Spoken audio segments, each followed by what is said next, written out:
All right, welcome everybody to episode 4 of the Vintage Spotlight podcast. This is a spinoff from the Vintage Spotlight segment that Leighton and I have been recording live on the Sports Cards Live YouTube channel for over a year and a half now. Leighton, happy to do another episode here with you today. The National wrapped up a couple of weeks ago. How have you been doing ever since you got home, and have you been able to wind down?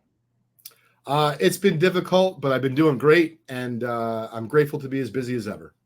Well, hey, it's always good to be busy. I've come back. I spent a few days in Montreal with the family after the National, and then I came back here to the studio, and it has been one thing after another. Very busy with content, having a great time, and I'm excited to do this episode. We are going to bring on a guest a little bit later on today to the episode for our collector spotlight segment. So stay tuned, everybody. Be ready for that. But Leighton, why don't we jump in and get into the first thing we like to talk about, which are some key sales that have happened at auction in the vintage realm. And why don't you kind of kick it off? I know there's a few items on VCP that had caught your attention. Why don't you jump off and talk about the first one of those? Yes, just to correct, SCP, Sports Cards Plus. The old school, now Sotheby's, spinoff with David Kohler. So really, you could check out their website at scpauctions.com. But in particular, Jeremy, we're going to be talking about two pieces of memorabilia. And the first one, which is, if you are in the autograph world, is a monumental piece. They recently sold what is known to be just a handful in existence, the inaugural Baseball Hall of Fame class. The first time that they ever had an actual induction ceremony was in 1939. There was 11 living members at the time, including Babe Ruth and Cobb and Walter Johnson and Cy Young. Well, they had a baseball that was signed by all 11 members that were there in 1939, and it sold for an incredible $360,000. I think what's super cool about it is the provenance.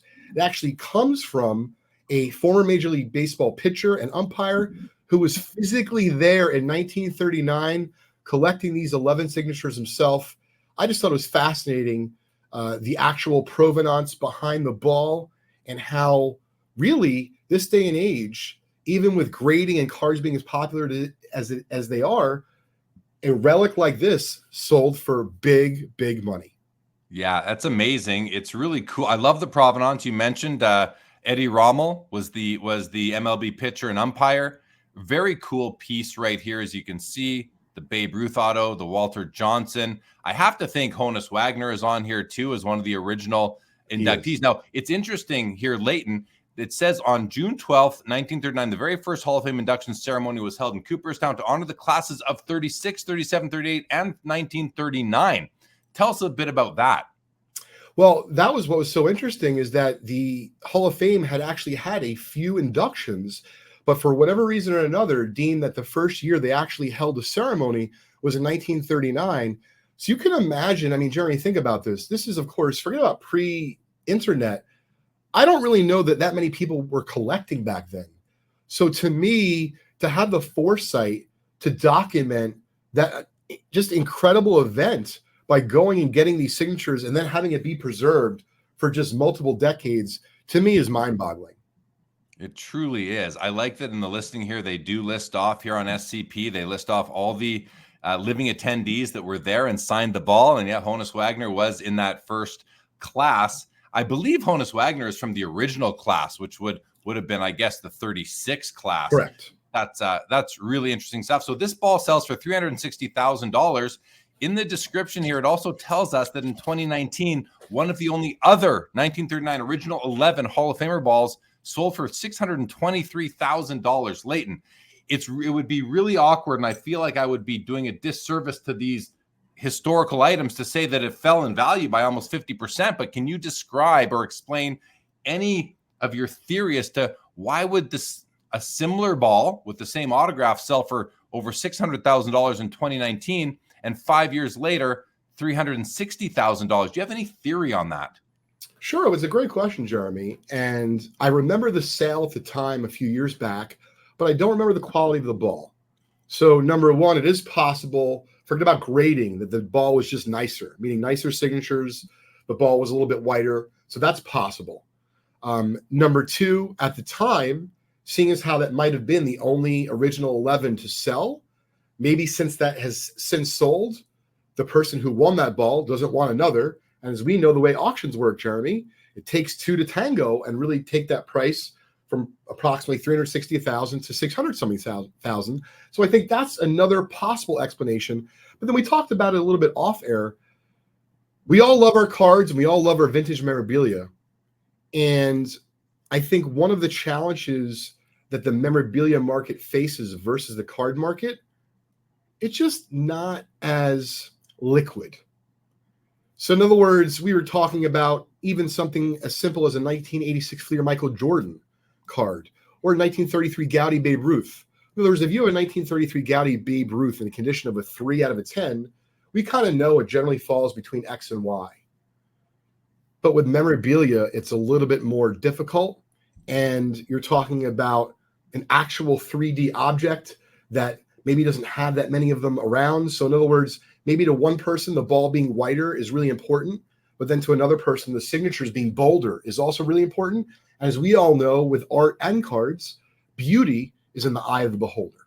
Yeah, I think that's got to be a part of it. I think maybe the most important thing is that, the pool of people that can afford and collect items like this, once one person acquires it, they're no longer in the bidding pool, as you were alluding to. So there is, if the one that sold for over $600,000 in 2019 was a bidding war between two guys, and the underbidder who didn't win it was, so the winner is no longer in the game. He's got his ball. The underbidder might have been the guy who bought this for 360, and the next time one of these comes up, the person who didn't win this ball here on SCP might buy it for $280,000 or $250 or whatever it may be, because the most aggressive bidders are out of the game now. That's just a theory. All right, there was another item that you wanted to talk about, and I'm going to bring that one up right now because this is a really cool piece. And sold for right around the same amount, but this is a newly discovered Kobe Bryant, LA Lakers game-worn warm-up jacket photo match to his final career game, the 60-point game, worn on April 13th, 2016, I believe. Leighton, tell us about why you find this to be a really interesting item for us to talk about today. Well, first off, if you grew up in the MJ and the Kobe era, to a lot of folks that didn't see MJ play, Kobe is their MJ. Okay. So number two, as we all know, Kobe died tragically as a young man. And if you go on to read this description, this warm-up in particular, of course, is very important. But in terms of pricing, that's an astronomical price for a warm-up to sell for. But if you read a little bit more about the background, the provenance, and then, of course, why this is such an important game-used relic, this might very well be the only game-used artifact to ever become available for public sale from Kobe Bryant's last game. And I'm sure we could think of a number of reasons why, Jeremy. Kobe's family doesn't need the money. So if they have the jersey, they're not going to sell it. And so I thought that really contributed to the final price. And I think it was just a perfect storm where ton of demand for Kobe, very little supply of game-used artifacts from his last game, thus a record incredible $336,000 auction price. I can tell you, if I won this, I'd be wearing it everywhere. What a beautiful piece of clothing that is. What a great jacket. A very important piece. I kid, of course. I would preserve this thing like no other. A wonderful item. And congratulations to whoever added this to the collection. I wonder if we'll find out or see it on display in some sports bar or something like that. Okay. I'm hoping we do. Yeah, for sure. It's an incredible piece. All right. Good stuff on SCP. There was one more item that we're going to talk about, which is also going to help segue us into our diving into a set of cards that we like to do here on the Vintage Spotlight. So we have on REA right here, the Willie Mays, the 1951 Bowman Willie Mays. This is his one and only true rookie card. It's a PSA 8.5. And the reason why it's just worthy to talk about now, if for no other reason, is that it's at a current bid of $310,000, which has already set an all-time record for the public sale of this card. $310,000 is the highest we've seen. It's actually, with the buyer's premium, closer to about $380,000 right now, Leighton. You know, when I tell you that here we have, and this item ends on August the 11th, which is 2 days from now. This podcast may not release until the day after. So keep that in mind. This might be over and the new record will have been set, but it may be higher than the current bid, which again at 310 is bound to go even higher potentially. We will know for sure by the end of the day on Sunday, August the 11th, 2024, what the final record price is. But Leighton, what are your thoughts on the records, the fact that this particular Willie Mays card is about to set a new record? Well, first, I want to just set some context if I could, because the population report is relevant here, Jeremy. Of course, yeah. The PSA pop report can be referenced at psacard.com. And we checked right before we went live. Currently, there is only one PSA 8.5 graded to date, and there are 8 PSA 9s, and there are no PSA 10s. And so this is a card that not only is very tough to find in high grade with PSA, but it also sells very infrequently. And I believe it's for a number of reasons, because number one, a few of these higher end examples might be tied up in a 1951 Bowman set registry, meaning a high-end set. Number two, there are a lot of Willie Mays collectors who don't care about the 1951 Bowman set, but they want to have the best of every Mays from 1951 until the end of his career. And so I think, once again, Jeremy, this is just a perfect storm with him recently passing, with a low population, with it being extremely difficult to find in high grade. And you have set collectors, Willie Mays collectors, potential some institutional money that might want to come in and buy this for a long-term investment. I think this could be $1 million plus card. There's just a lot of factors pointing to it potentially selling for even more when the gavel hits on Sunday night. Yeah. And, you know, I wonder, as a high-grade copy sets a new record, what does that do? What impact does that have on all the lower-grade copies, or the ones that are at least available for sale in the period thereafter, where there may be some attention, some excitement because of a record-breaking sale? We see this all the time in the hobby, where the highest grade 52 Topps Mickey Mantle, or 79 O-Pee-Chee Wayne Gretzky, or Michael Jordan 86 Fleer, or Star 101 from 84 sells for a new record that tends to drag up the other, a rising tide lifts all boats sort of thing. We do see that. Now, it's exciting, and we wanted to dive into the 51 Bowman set a little bit as well, because it's such an exciting set. It's such a beautiful set. I love the set personally. I have 2 key cards from the set in my personal collection that I absolutely adore and love. It's so funny to talk about cardboard that way, but it's true. Call me crazy if you want. That's how I feel. But the 51 Bowman set, let's transition into that a little bit, because the way I look at it is the 51 Bowman set does contain the rookie cards of a couple of key Hall of Famers, Mickey Mantle and Willie Mays. But the 52 Topps set is the one that gets a lot of the love and attention. The 52 Topps Mickey Mantle is a card that is probably the most iconic card in the whole sports card hobby, yet it's not his true rookie card. So when we think about that, Leighton, and you've been dealing in all of these cards for so many years, for decades now, and I've been collecting the 51 Bowman. I bought my Mantle in 2007, bought my Mays in 2020, I believe. In any event, from your perspective, your client's perspective, what you see out there in the marketplace, is the 51 Bowman set is it becoming more important as the hobby recognizes that the true rookie cards for the key Mickey Mantle and Willie Mays actually reside in the 51 Bowman versus the 52 Topps? I think it is, but I think it is for a few different reasons. So I want to be clear. If the 1951 Bowman Mickey Mantle rookie and the 1951 Bowman Willie Mays rookie were currently selling for more on average than the 52 Topps Willie Mays and the 52 Topps Mickey Mantle, this would be a different discussion. Meaning, at least in my experience, there are some collectors who are like you and I, Jeremy. They are just over the moon about the 51 Bowman, Mays, and Mantle. They love the card regardless of you call it a rookie, his second year. It doesn't matter. They just love the card.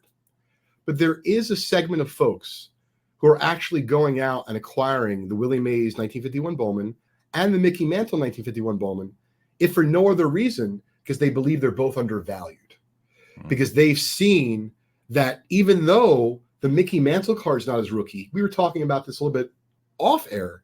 Guess what? The 1952 Topps Willie Mays is not his rookie either. But yet it sells for big money in high grade. And so as we sit here and discuss, and I'd love to know from the audience what your opinion is.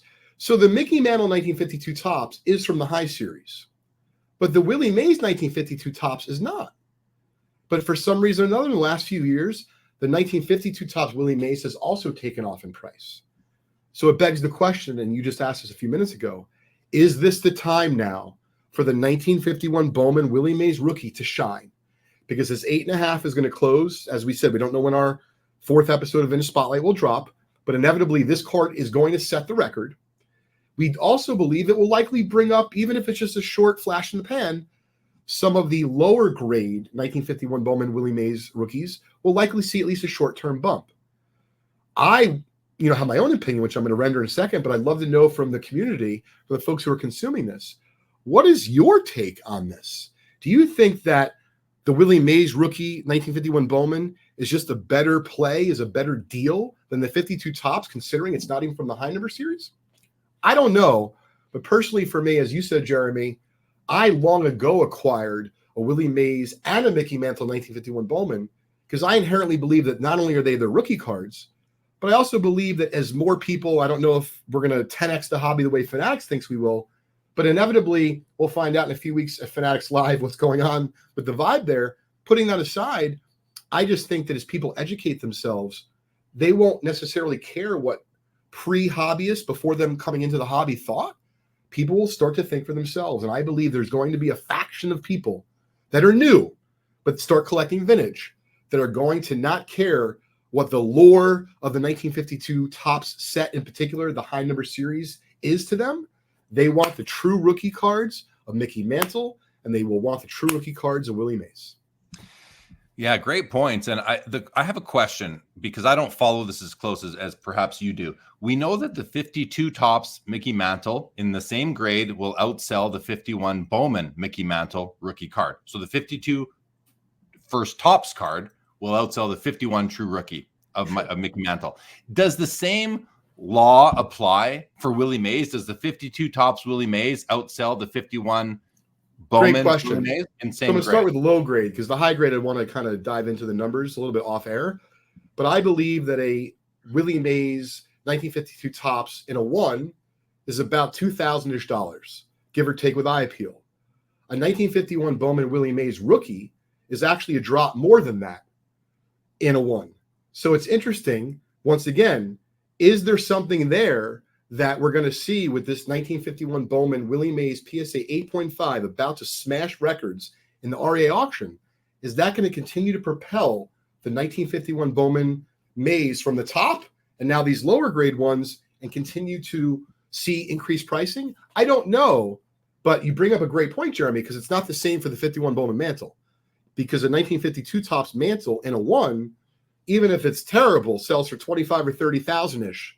Whereas a 1951 Bowman Mickey Mantle in a 1 is about a $5,000 card.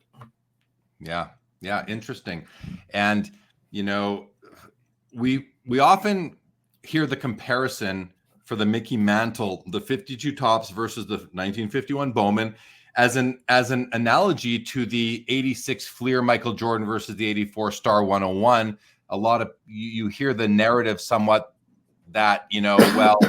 It's a similar situation, and it is a similar situation. The 86 Fleer came out 3 years into his career, where the 52 Topps, again, was not a rookie year card for Mickey Mantle.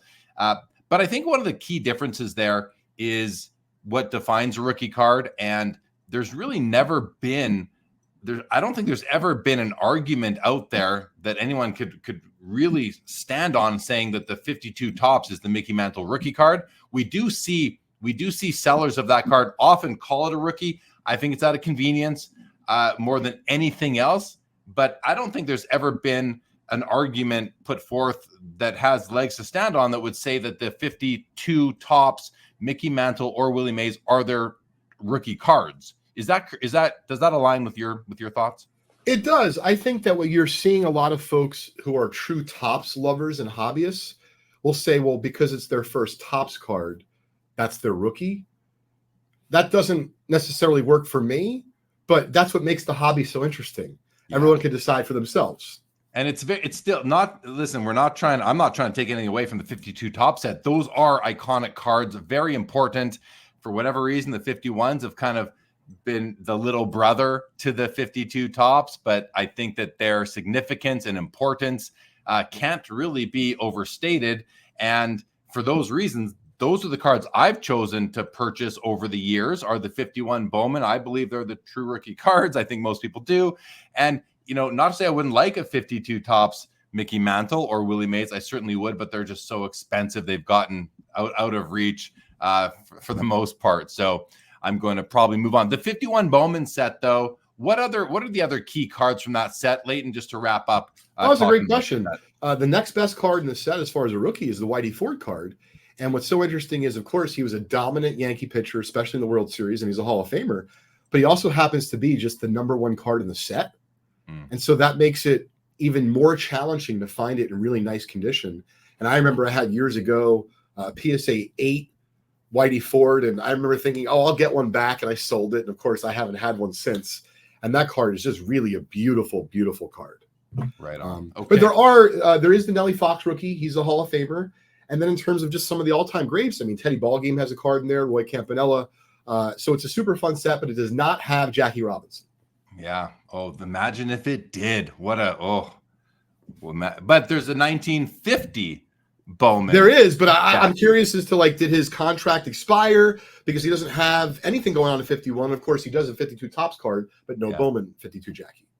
And, but that, in a way, that's good for collectors because now you don't need to chase a 50 and a 51 Bowman Jackie. You can just chase the 50 Bowman Jackie. Yes. We're going to hear more about Jackie a little bit later in the episode. Let's transition out to our, what we call, vintage trends or observations surrounding vintage cards, sort of mixing with fresh takes here, because there is an issue going on in the hobby that I think is being talked about right now. It's timely, and it applies to vintage as well. And that is this whole discovery that there's some people out there, I would call them nefarious characters, that are x-raying their unopened product, their unopened sports cards, whether it's, sealed cases of National Treasures or Prism or whatever it might be.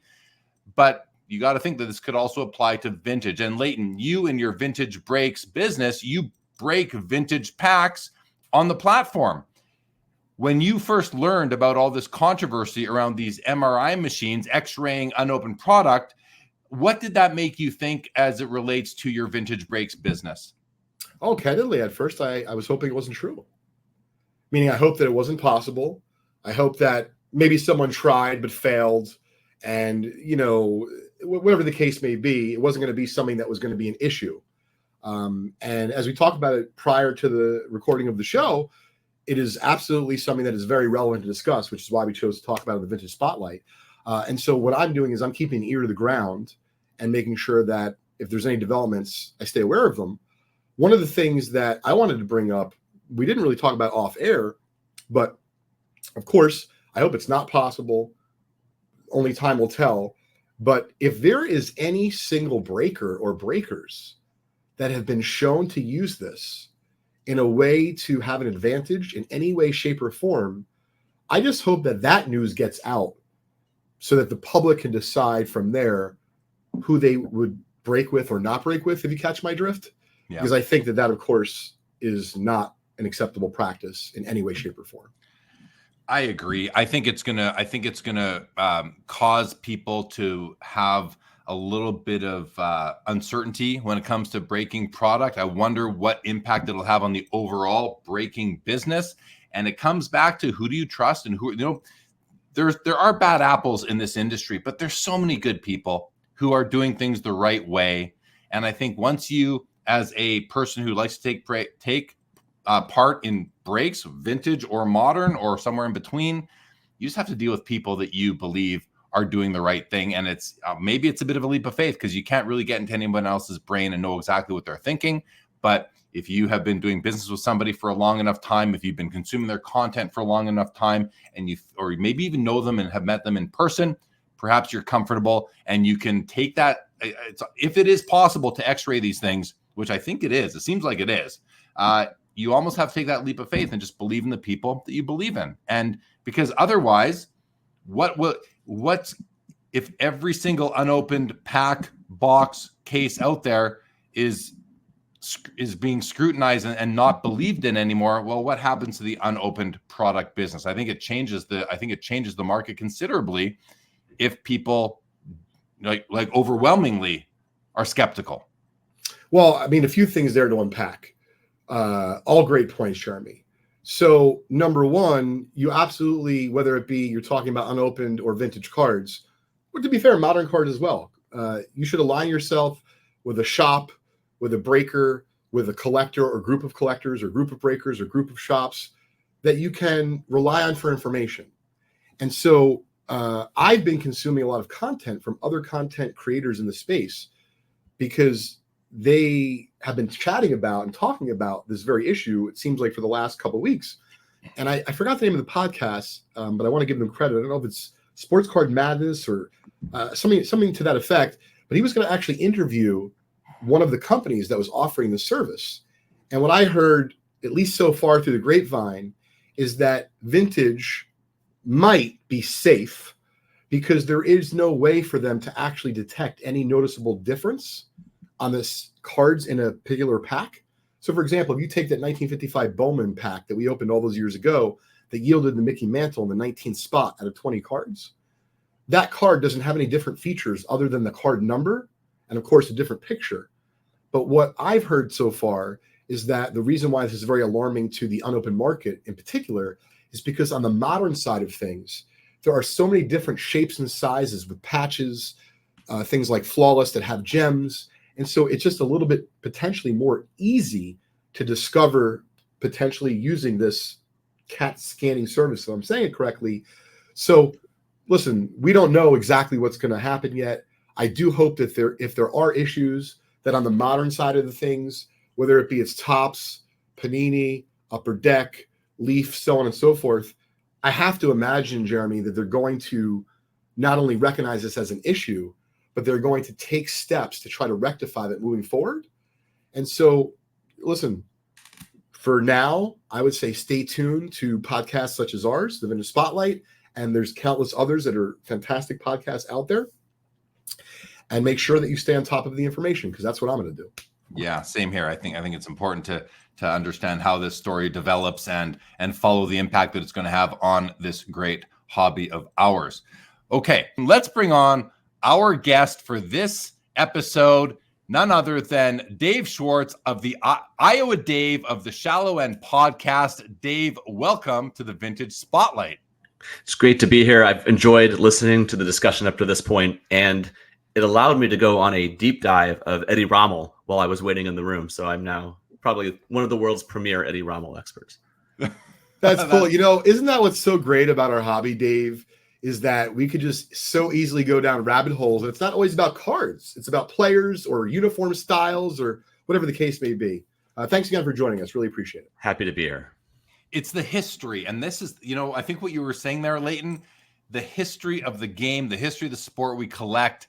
And that's why we collect, to preserve history in a lot of ways. That's a big, big part of it, to become one with history and to connect ourselves to the past, the great ball games, the great sports that really take us away from a lot of the other issues going on in the world, our personal lives. We like to kind of escape in sports, and collecting the history is a huge part of it.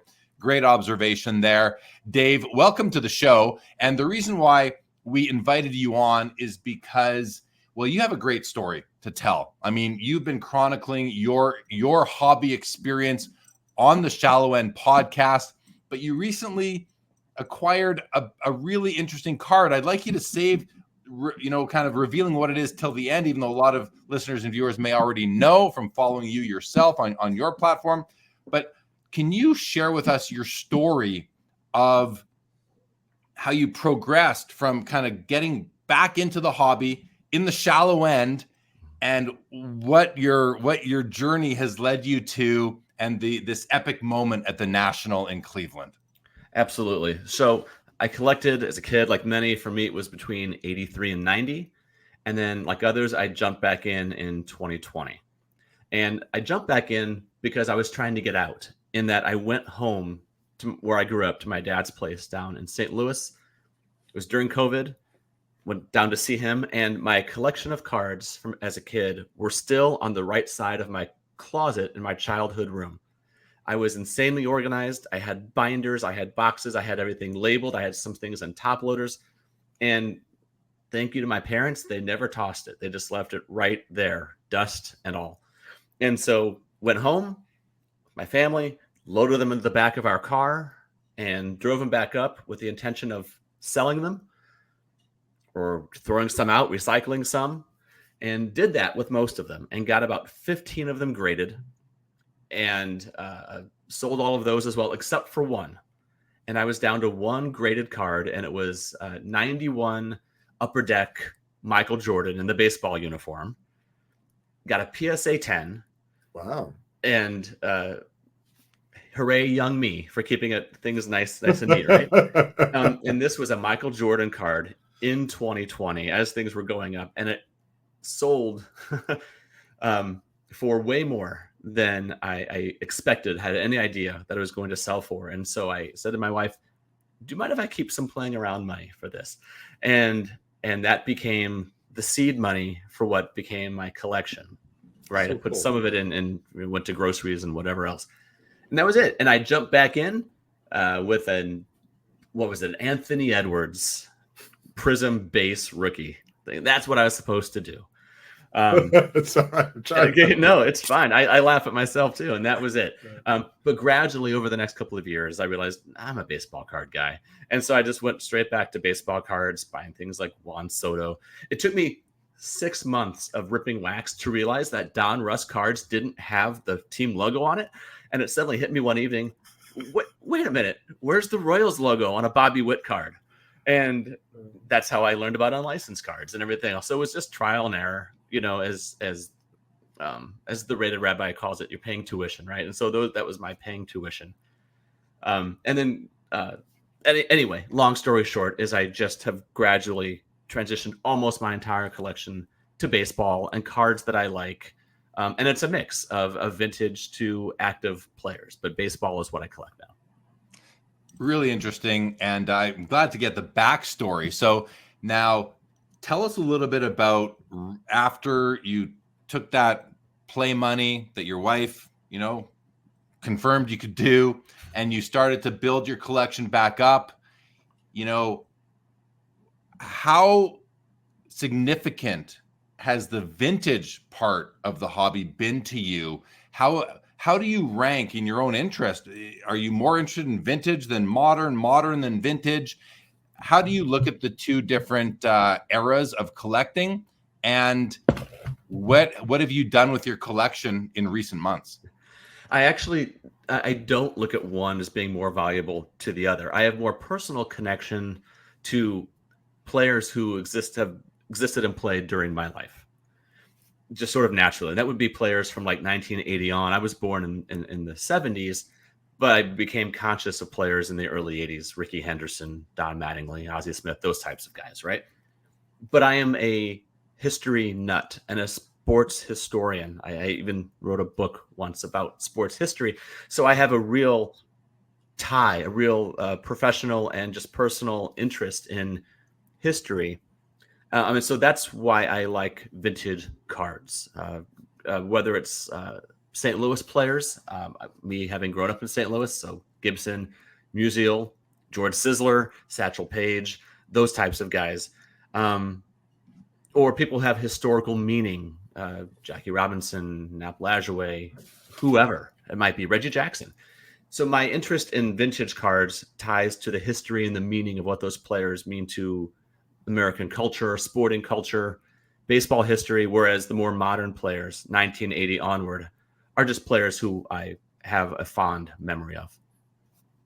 So in the last couple months, you have transitioned your collection, and this is kind of the exciting part of it, because I just knowing you and being friends and seeing you at the National, I know that you made a big move, and this is a move that you'd been talking about for a long time, and you never thought you were going to get there. Tell us a bit about that and what the move was that you made. Sure. So it is I'll save the card, but it is a 2-tiered move. So right around January, the start of this year, I moved about 3 dozen cards because I picked up a 1954 Red Heart Stan Musial, which to me is my favorite looking Stan Musial. It's a 70-year-old color match, right?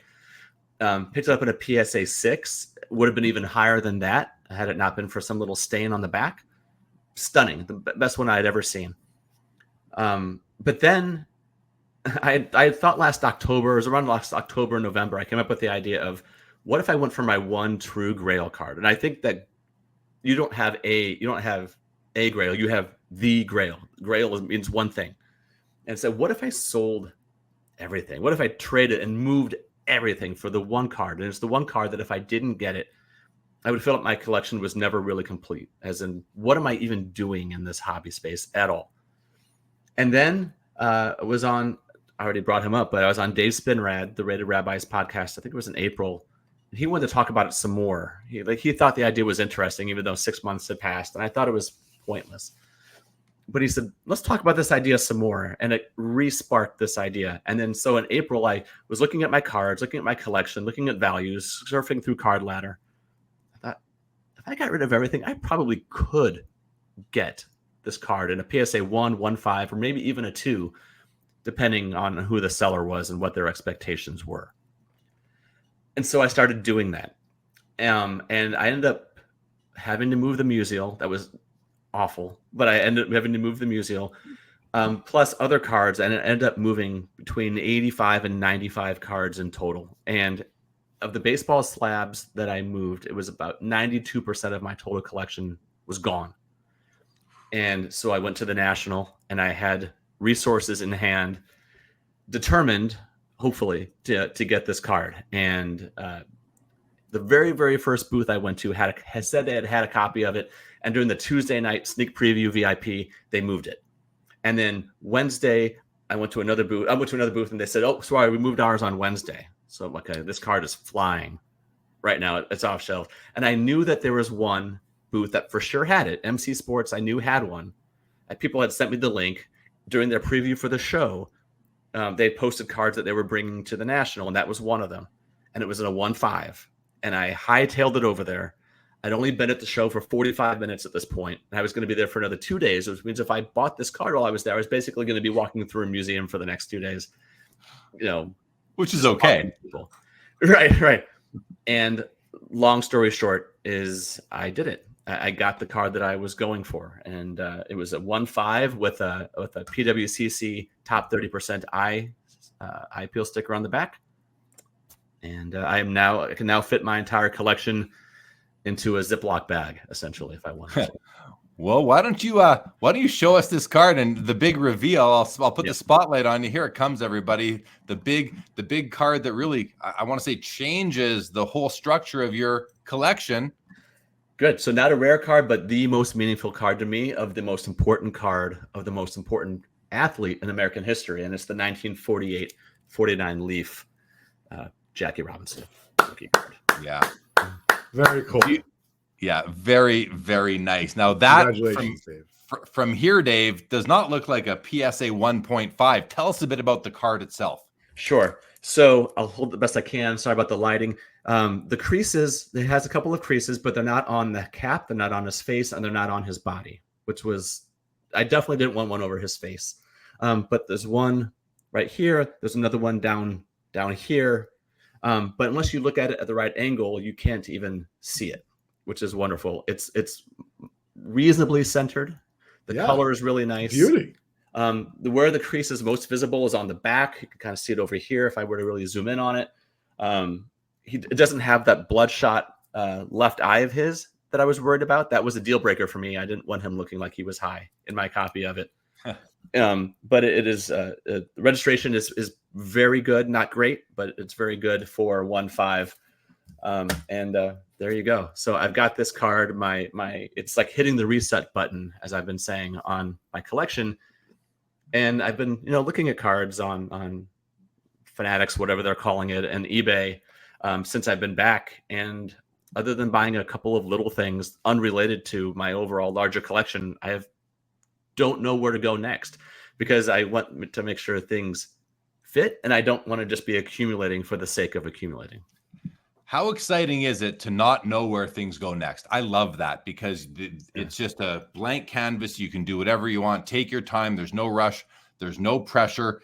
Tell us about the feeling you had when you shook Mike's hand at MC Sports Cards, when you passed him the money, the resources he passed, when you were taking your first few steps away from the booth, those first few moments as a new owner of your absolute grail, the 48 Leaf Jackie. When I shook Mike's hand, I was excited. When I handed over the money, I wasn't. My adrenaline spiked. It was, I felt a little shaky. Sure. But it was exciting, and I just sort of just held it for a bit, and then I put it into I had a messenger bag that I was carrying with me, and I put it into my bag, and I went to the food area. And if you went to Cleveland, where the food was and the tables were. I found a spot to eat at the table. It was pretty early in the day, so the lunch crowd hadn't hit. And I sat down and I looked at it, and just looked at it. And it was a couple of steps above numb. I felt a little bit detached from myself, like it almost felt surreal. And then I put it back into my bag, and I pulled it out because I thought it wasn't in there. And I put it back in, and I pulled it out, making sure I still had it. And I had probably 3 or 4 times the thought of, I've lost it already. Oh, But and that was it. So I think I just sat there for 15 to 20 minutes, just feeling what that was like. I didn't want to just have it in my hand waving around for that long, because the show seemed mostly trustworthy. Somebody would have to have some real gall to run up and grab it and then take off. They would have been tackled by 30 people. But I just sort of sat there and enjoying it. And I actually was thinking about the process, about what it took to get here. A little bit of, was it worth it? Immediately followed by, yeah, sure it was. Of course it was. And then from there, I went off and I met a couple of people who was excited to meet at the show. And then I just sort of went on with the show after that. And then every chance I get, I would sit down somewhere and take it out and look at it, or show somebody, or text someone the news. Awesome. Well, huge congratulations. It's a big card. I think it's so interesting to hear the feelings and emotions you go through when you do, finally acquire your grail after years of thinking about it, fantasizing about it, feeling it's out of reach. All of a sudden it's within grasp. You made sacrifices to get it, not easy ones. Your Red Heart Musial, beautiful card. Maybe one day you'll get, maybe that's what you can do next. Although this is interesting. Here's a question for both of you, because I've recently, last year I sold a lot of cards from my personal collection, and I thought to myself, I can get them back, but I don't feel the need or the urgency to get those cards back. I want different cards now. How do you feel? I want your thoughts, Leighton, too. Let's start with you, Dave. How do you feel? Like, do you feel like you've owned the Musial Red Heart? Maybe you don't need to own it again, or do you think you might put it on your want list again? That was the first card I checked out when I started looking at cards again, and I was so sad by the condition or the prices of the ones that are out there that I can't bring myself to trying to get it back, because I wanted mine, and that's gone. And the person who I sold it to and gave it and traded it to, he's a seller, and he took a lot of my cards, and he's selling a bunch, but he's holding on to that one because he's a vintage person, and he was blown away by the copy of it. I don't think I'll ever, well, who knows if I'll ever, but I don't know if I'll ever go for that card again. But to answer one thing, I would be really concerned if every card I gave up, I didn't want any of them back, because that would make me question what I was doing in the first place. Right. And I do have a list of about 8 to 10 that I've started a list to reacquire, because I like them a lot. And so I'm kind of glad that told me that I was on the right track with some of them. So there are some I want back, but it's maybe like 11%, 12%. How about you, Leighton, from a personal collection standpoint? Have you ever, you see so many cards going through your hands, but have you ever moved a card out that was your one and only copy, only to not feel like you needed to reacquire it? Definitely. And I've also been in a place where I thought I wanted to reacquire it. And then maybe for whatever reason or another, similar to Dave, I believe that what happens when we do this is there's actually some growth taking place in us. And we're all different as collectors, as people. And so, yes, I've definitely coveted a card again that I've sold, but I've also kind of graduated and grown to a place where I'm comfortable without. And not to get all philosophical as we're nearing our 50th minute of the 4th episode of the Vintage Spotlight, but I really like the way you describe the process, Dave, and your journey, because at some point, if the cards simply are just things we own, do they actually own us? Because we're not going to leave the earth with these things. It doesn't work like that. So what I mean is like I've discovered more than ever is the journey is so much more important than the actual end if I get the card or not. I'm going out of town next week for a big collection. I hope I get it. But if I don't, I can tell you this, I'm going to have a great time no matter what. And I wanted to add to this because it's a little bit different. And it's the really one of my favorite parts of being a card treasure hunter as a profession. Dave and Jeremy, I think you'll both appreciate this, is on top of going out and hitting the road and assessing things and buying and selling, there is the kid in me that is hoping for X, Y, or Z card to be in there. And like, wow, I'm going to be able to get a better deal on it or acquire it lower because of what I do for work. So believe me, I'm always thinking about what I'm going to either add or buy back that I've sacrificed to reach this point of the journey, but I wouldn't change it for anything because that's the way we grow. I have another question related to Dave and, picking up this card similar to the one that we just talked about, which is, you build it up for so long. This card, it becomes more than just a piece of cardboard featuring a player. It becomes this mythical type object that, you lust for so long. You finally acquire it. It's similar to working years or decades on completing a set. You get that last card.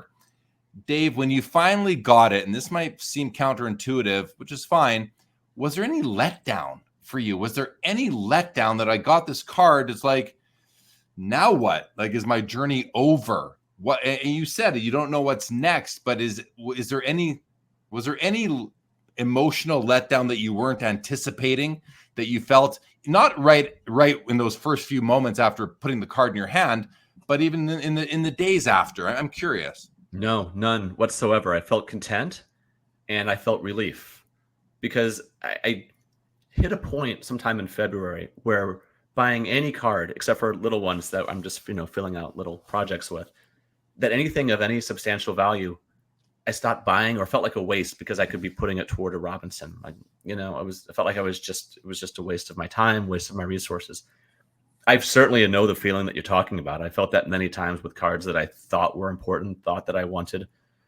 And the only two I can think of, I'm sure there's more, but the only two I can think of where I felt complete gratification once I got them were the Red Heart Museal and then this Jackie. Okay. No, I think that's great. And you know what? For me, building a set, the only letdown is like, well, now the journey's over. To me, that's that kind of letdown that I'm getting at, is that period of my hobby life is now behind me, because the journey is, and like Leighton said, the journey is such a key part of what we do and the interactions along the way. I remember you showing me the Jackie after you got it at the National and how happy I was. Like, that interaction, I'm sure you had dozens of those, are so gratifying and satisfying as a collector in a community. We are part of this subculture, which we love for sure. So I'm glad to hear you didn't have any letdown. And one of the reasons why I don't experience that feeling often, although I have, is because there's always, for me, I love so many cards in this hobby. There's always more cards to pursue and chase. And maybe there's a new Grail to take that spot in the world of Dave Schwartz and your collecting journey. So really, really interesting stuff, Dave. Thanks. Thank you for joining us here on the Vintage Spotlight. Leighton, Jeremy, thank you. I love talking cards. This has been fun. Thank you, Dave. Congratulations. All right, Dave. Thank you. I'm gonna take you off. We'll be in touch. So have a great weekend ahead. You too. All right, Leighton. That was great. What a great guest. I mean, he's got a great story. Make sure you guys, if you're not yet, you must be by now following Iowa Dave, Iowa_Dave on Instagram. It might be Iowa_Dave Sports Cards, but you'll find him with Iowa_Dave. And be sure to check out the Shallow End podcast wherever you listen to your podcasts. Dave puts out great content. Leighton, I think we're going to wrap up this episode. Yeah, and it's a solid one. It's a solid one. We had a couple personal pickups. Let's save those for the next show, Sounds great. and wrap this one up. So everybody, thank you for joining. Thank you for listening. If you're watching on YouTube, this podcast is available wherever you get your podcasts, on Spotify, Apple, and everywhere else. Please subscribe, hit the notification button, leave a rating or review on the podcast. We would appreciate it. Leighton, any final comments before we wrap up? No, I appreciate Dave joining us. This was a lot of fun this episode, and we'll see everyone in a couple weeks. And with that, everybody, this episode of the Vintage Spotlight is now over. Thank you for joining us.